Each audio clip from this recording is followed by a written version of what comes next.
Olá pessoal, comandante Leonardo Matos aqui, Conexão Geo número 263, hoje é sexta-feira, 8 de dezembro de 2023, trazendo para vocês aí a síntese da geopolítica da semana. Mais uma vez agradecendo aí pelo apoio de vocês, os comentários que vocês deixam no YouTube, também fazem nas minhas redes sociais do Conexão Geo. Aproveitando para lembrar que temos Conexão Geo no Instagram, também lá no X e também no Facebook. Tema que escolhi para hoje, 2 meses do conflito entre Israel e Hamas. Exatamente isso, 2 meses.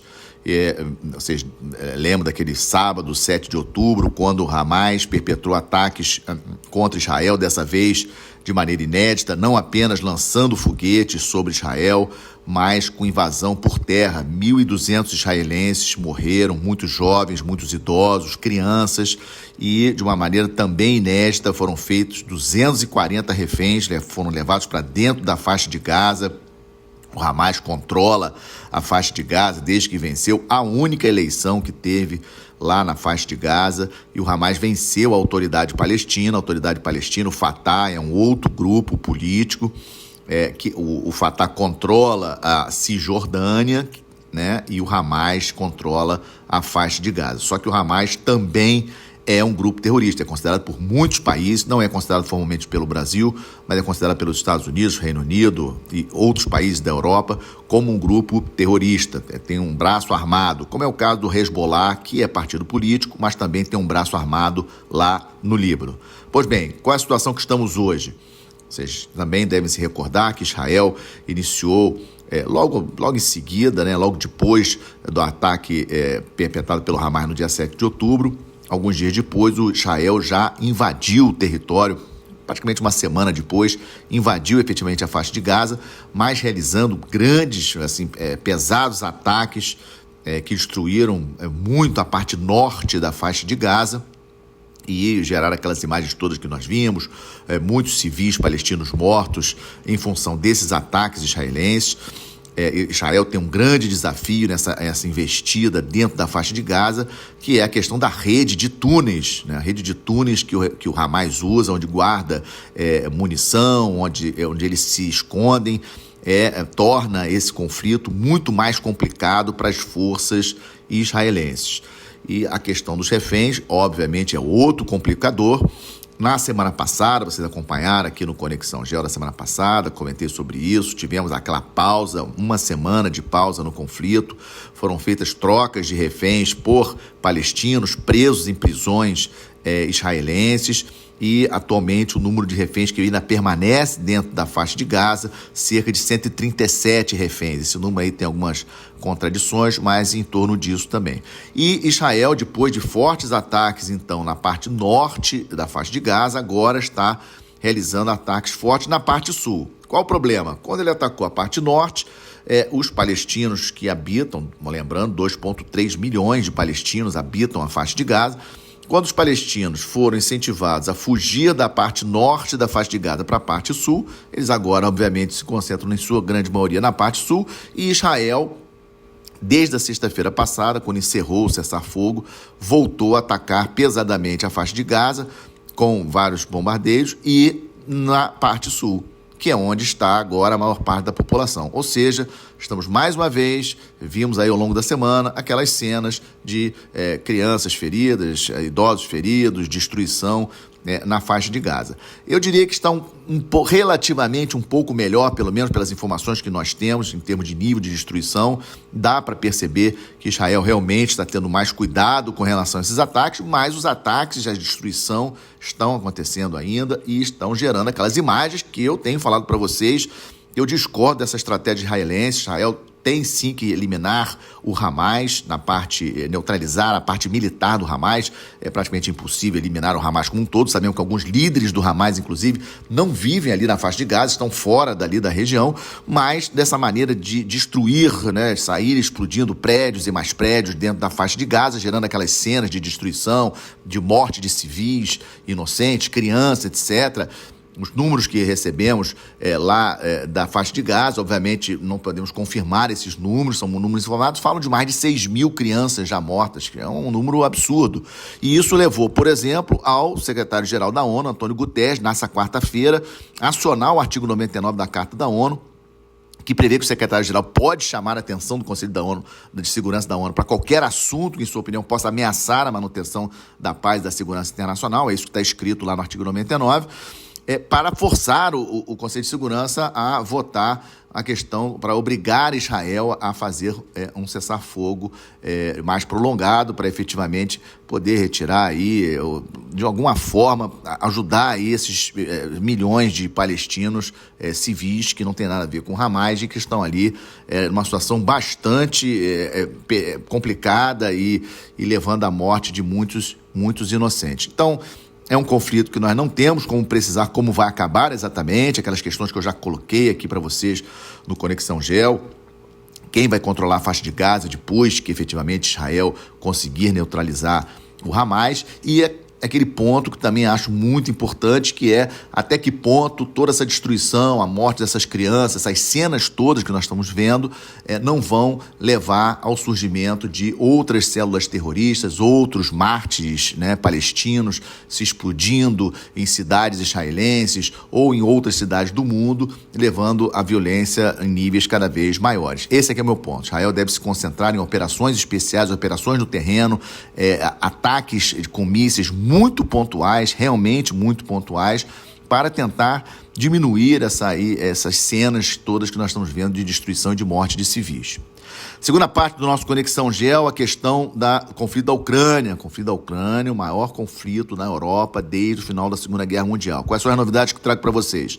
Duas coisas. Primeiro, com relação ao financiamento do conflito, A Ucrânia está tendo problemas para receber novos recursos para prosseguir aí combatendo a Rússia, e a questão que se destacou essa semana foi o bloqueio do Senado dos Estados Unidos a um novo pedido do presidente Biden, do presidente dos Estados Unidos, de recursos na faixa de 110 bilhões de dólares, não apenas para a Ucrânia e Israel, e o Senado dos Estados Unidos, de uma maneira geral, os republicanos do Senado americano bloqueando a aprovação, levando o Biden a fazer discurso do perigo que isso e que vai ajudar o presidente Putin da Rússia, etc, etc. Ou seja, estamos vendo sinais claros, e eu já alertei a vocês que o ex-presidente Trump, que é candidato do Partido Republicano para as eleições de novembro do ano que vem, já fez várias declarações dizendo que, assumindo novamente a presidência dos Estados Unidos, ele vai interromper o envio de subsídios para a Ucrânia. Esse é um dado muito importante. As eleições são em novembro do ano que vem,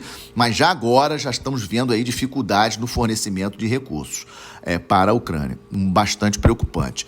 E outra notícia também relevante que envolve a guerra da Ucrânia, a visita do presidente Putin da Rússia nessa semana a dois países do Oriente Médio, Emirados Árabes Unidos e Arábia Saudita. São dois grandes produtores de petróleo, dois países economicamente muito fortes no Oriente Médio. A Arábia Saudita é a maior economia de todo o mundo árabe, sabemos disso, o maior exportador de petróleo do mundo é a Arábia Saudita. Então a Arábia Saudita e Emirados Árabes têm aí um volume de exportação de petróleo muito grande e, obviamente, a Rússia tem interesse nisso. Cerca de 30% de toda a receita do governo russo tem a ver diretamente com a venda de petróleo. Então, o preço do barril de petróleo é algo que importa muito, não apenas aos países árabes, aos demais países exportadores, mas a Rússia também como um país exportador. E, provavelmente, o Putin também discutiu essa questão de possíveis reduções do volume de produção de petróleo, porque o preço do barril está ali naquela faixa dos 75, 77 dólares o barril, principalmente em função da relativa estagnação da economia chinesa e problemas que estamos vendo também na Europa de uma forma geral, Alemanha principalmente, um pouco Reino Unido, França, etc. Então, essa diminuição do ritmo da economia global, mais especificamente China e Europa, está levando aí um menor consumo de combustível, o preço do petróleo acaba diminuindo e aí os produtores pensam e começam a combinar de reduzir a produção para forçar a manutenção dos preços do petróleo em níveis maiores. Mas o Putin não foi lá só para isso. Ele também foi falar de guerra da Ucrânia, veja bem, guerra da Ucrânia e conflito entre Israel e Hamas. A Rússia tentando, de uma certa forma, atuar aí numa mediação desse conflito, ganhando pontos, digamos assim, junto ao mundo árabe. A Rússia apoia a criação do Estado palestino, apoia que Israel reduza esses ataques, apoie o cessar-fogo, etc. Ou seja, ganhando pontos com o mundo árabe, isso é importante para o Putin. E também em relação à questão da Ucrânia, é que levanta um ponto que eu já tinha comentado com vocês lá atrás, em agosto, quando ocorreu uma reunião envolvendo vários países, inclusive o Brasil mandou representante para essa reunião, que ocorreu em Jeddah, na Arábia Saudita, para discutir a paz na Ucrânia. A China mandou representante, só a Rússia não foi. E aí a gente fica pensando o seguinte: como é que anda essa questão da negociação da paz da Ucrânia? Vocês podem ter certeza que esse assunto está em andamento. Na minha avaliação, está na mesa de negociações a quantidade de dinheiro que vai ser passado por vários países, inclusive do mundo árabe, para a reconstrução da Ucrânia, né? Esse é um ponto importante. E também, e aí que eu acho que está o grande problema atual, o status da Ucrânia se for selado esse acordo. Porque aqueles territórios que a Rússia já conquistou, ela não vai devolver, a Ucrânia militarmente não vai conseguir retomar o território que ela perdeu para a Rússia. E então, o que fazer para a Ucrânia aceitar um acordo de paz? Na minha opinião, dinheiro e entrada para a OTAN. E aí, entrada para a OTAN, a Rússia não aceita de jeito nenhum. Então, essas negociações, a ida do presidente Putin, o fato do próprio Ministério de Relações Exteriores da Rússia ter citado a Ucrânia como um dos pontos de discussão entre o Putin e o emir lá dos Emirados Árabes Unidos e o Mohammed bin Salman da Arábia Saudita me chamou a atenção. E quem visitou o Putin voltou para Moscou no final da quarta-feira, e quem visitou Moscou na quinta-feira e se encontrou com Putin ontem? O presidente do Irã. Vejam bem, o Irã, o grande apoiador do Hamas, né, importantíssimo nesse conflito, a Rússia tentando atuar aí como um mediador, um ator importante, ganhando pontos assim com o mundo árabe de uma maneira geral, e numa mesma semana o Putin viaja para os Emirados Árabes Unidos, viaja para a Arábia Saudita e recebe o presidente do Irã lá em Moscou. Então é algo para nós estarmos de olho e acompanharmos. Falando de estarmos de olho, estamos aí na terceira parte do nosso Conexão Geo de hoje, e a principal questão que estamos de olho, questão do Esequibo, né? No último domingo, como era previsto, comentei com vocês no Conexão Geo da semana passada, vitória do plebiscito, né? 95% daqueles que votaram a favor daquelas questões que foram colocadas no plebiscito, ou seja, a anexação do território, né, da chamada Guiana Esequiba. Inclusive um mapa foi já publicado e divulgado, mostrando aquela região da Guiana Esequiba com parte da Venezuela. O governo venezuelano já divulgou esse mapa, que corresponde praticamente a 70% do território atual da Guiana, uma questão que remonta aí ao final do século XIX. Pontos importantes que comentei com vocês no Conexão Geo da semana passada.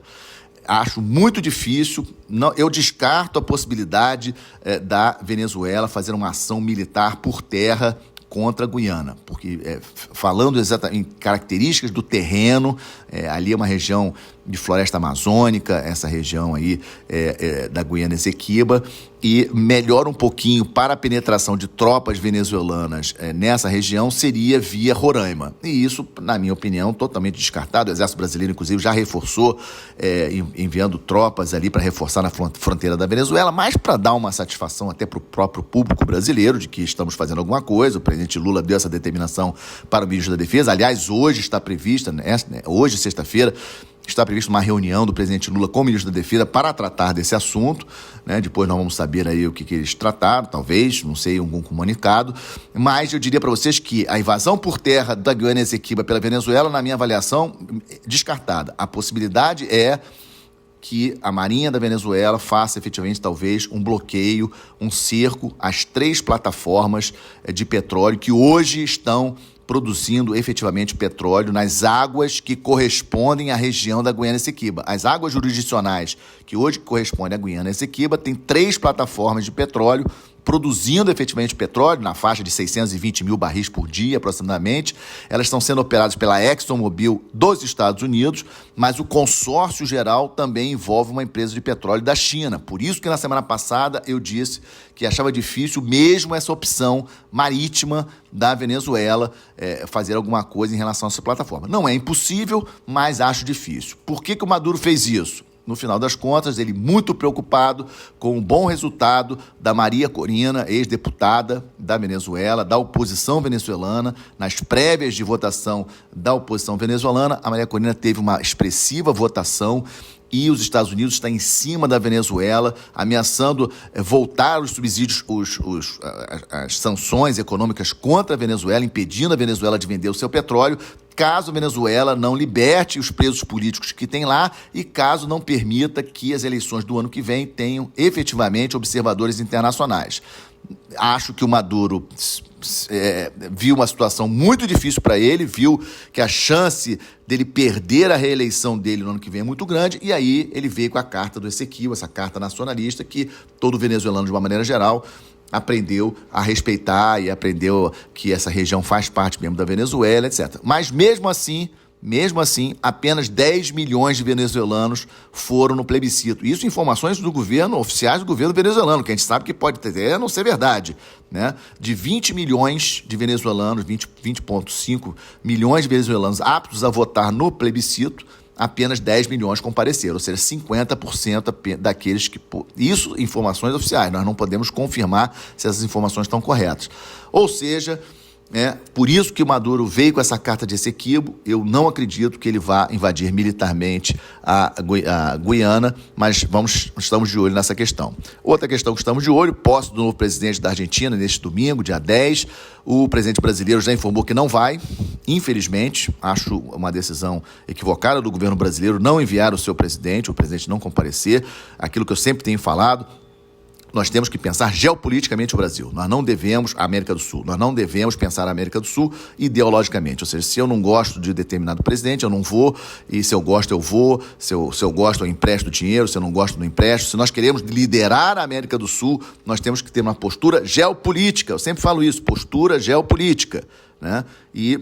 Infelizmente, a notícia que temos até o momento é que o nosso presidente não irá na posse do novo presidente da Argentina, um país importantíssimo na América do Sul, segunda maior economia da América do Sul, nosso maior parceiro comercial na região, terceiro maior parceiro comercial do Brasil e o maior parceiro do Brasil em termos de indústria, produtos industriais brasileiros. Para onde vendemos os produtos industriais brasileiros? Para a Argentina. Muitos dos produtos feitos na nossa indústria vão para a Argentina. Então, é uma questão aí para estarmos de olho, acompanhar como vai ser a evolução das relações entre o Brasil e a Argentina de uma maneira geral. Também estamos de olho no final da COP28, ela termina na semana que vem, vamos ver aí a declaração final, que tem de novidade.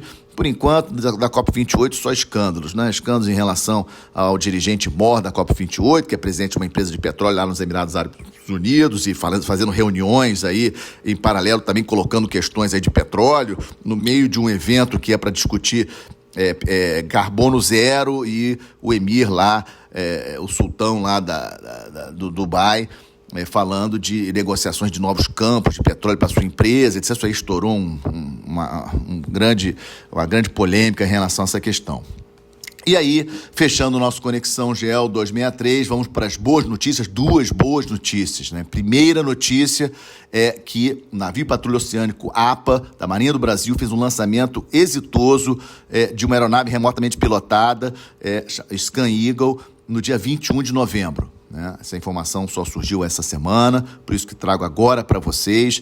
Isso é muito importante. Nós estamos vendo no conflito na Ucrânia como que o uso de veículos não remotamente pilotados está cada vez maior. Isso é muito relevante. O Brasil precisa avançar nisso, saber operar, e espero que num futuro muito breve os navios da Marinha do Brasil tenham essas aeronaves remotamente pilotadas, mais construídas no Brasil. Isso é que acho que é importante. A indústria brasileira tem sim condições de construir, já constrói aeronaves remotamente pilotadas, que usualmente chamamos de drones, e nós temos que incentivar a indústria nacional a produzir drones cada vez melhores, e os nossos navios da Marinha e também o Exército Brasileiro, a própria Força Aérea Brasileira, adquirirem essas aeronaves remotamente pilotadas de indústrias brasileiras em larga escala, para empregarmos em várias situações. E falando de indústria exitosa brasileira, a outra boa notícia, a confirmação da venda do nosso avião da Embraer, o KC-390, para a Coreia do Sul. O primeiro país da Ásia que vai comprar a nossa aeronave. A Embraer já conseguiu vender a aeronave para Portugal, para a Holanda, para a Áustria, República Tcheca, Hungria, e agora fechou essa semana o contrato de venda para a Coreia do Sul, uma notícia super importante. A indústria de defesa brasileira, a Embraer se destaca na indústria de defesa brasileira. Precisamos de outras indústrias, precisamos de outras empresas acreditarem no mercado.